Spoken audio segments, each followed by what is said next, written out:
নমস্কার বন্ধুরা, happy with Gopa kitchen cooking এর আরো একটি নতুন পর্বে জানাই তোমাদের সকলকে স্বাগত। নিরামিষ দিনে সয়াবিনের পোলাওটা বানিয়ে দেখতে পারো বাড়িতে। ভীষণই সুস্বাদু এই রেসিপিটি। প্রথম থেকে শেষ পর্যন্ত দেখার অনুরোধ রইল।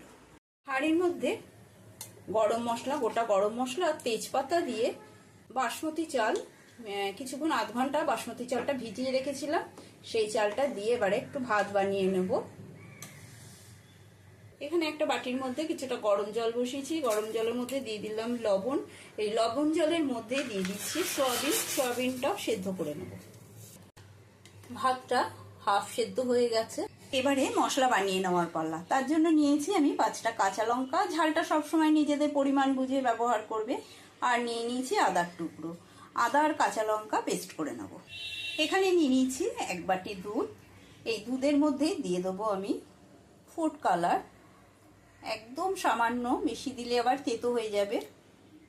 খুবই সামান্য ফুড কালার দিয়ে দিলাম। দিয়ে দিচ্ছি গোলাপ জল।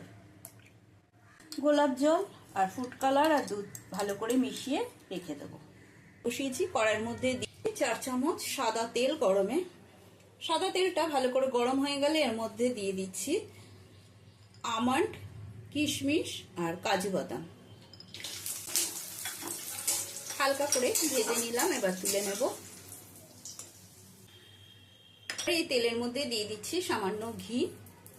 আমি ঘি আর সাদা তেল মিশিয়ে করছি, তোমরা চাইলে সম্পূর্ণ সাদা তেল বা সাদা ঘিয়ে করতে পারো। দিয়ে দেবো গরম মশলার ফোড়ন আর দিয়ে দিচ্ছি একটা তেজপাতা। ফোড়নটা হয়ে গেলে দিয়ে দিচ্ছি এর মধ্যে সেদ্ধ করে রাখা সয়াবিনটা। সয়াবিনের মধ্যে দিয়ে দিচ্ছি লবণ। এবার সয়াবিনটা ভেজে নেব। করে রাখা আদা কাঁচা লঙ্কা, আদা কাঁচা লঙ্কার পেস্টটা দিয়ে তার মধ্যে আবার দিয়ে দিচ্ছি একটু সামান্য মিক্সার ধোয়া জল। এবারে আদা কাঁচা লঙ্কা দিয়ে সয়াবিনটা কষিয়ে নিতে হবে। আদা কাঁচা লঙ্কা দিয়ে একটু কষিয়ে নেওয়ার পরে দিয়ে দিচ্ছি হাফ চামচ জিরে গুঁড়ো আর 1 চামচ ধনে গুঁড়ো।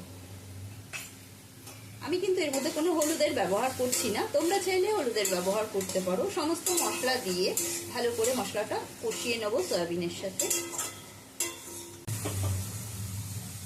গ্যাসের স্টিমটা একেবারে লোতে করে রেখেছি। গ্যাসের স্টিমটা লোতে করে লোতে রেখে এবারে আমি দিয়ে দিচ্ছি বানিয়ে রাখা ভাতটা। সমস্ত ভাতটা দিয়ে দিয়েছি। এবারে ভাতটা দিয়ে এবারে সয়াবিনটার সঙ্গে মিশিয়ে নিতে হবে। আস্তে আস্তে করতে হবে আর গ্যাসের স্টিমটা সবসময় লো টু মিডিয়ামে রাখতে হবে, না হলে নিচে লেগে ধরবে।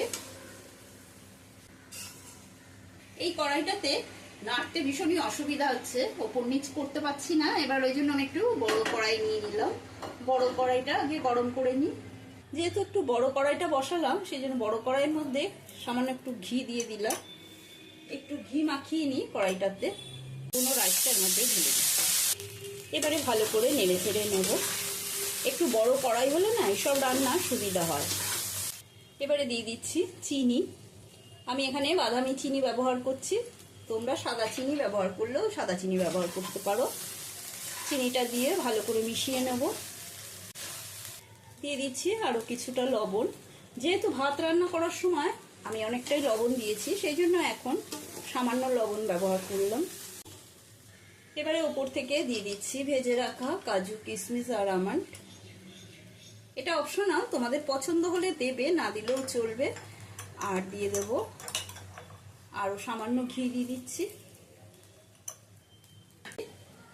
গুলিয়ে নেওয়া ফুড কালার, গোলাপ জল আর দুধ।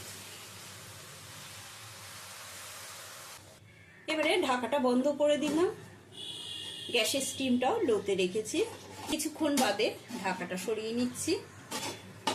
ঢাকাটা একটু ফাঁক করতেই কিন্তু গন্ধটা খুব সুন্দর বেরিয়েছে। ওয়াও, দারুণ সুন্দর গন্ধ বেরিয়েছে। আমি যেহেতু নিরামিষভাবে করলাম, সেই জন্য উপর থেকে একটু ধনেপাতা কুচি দিয়ে দিলাম।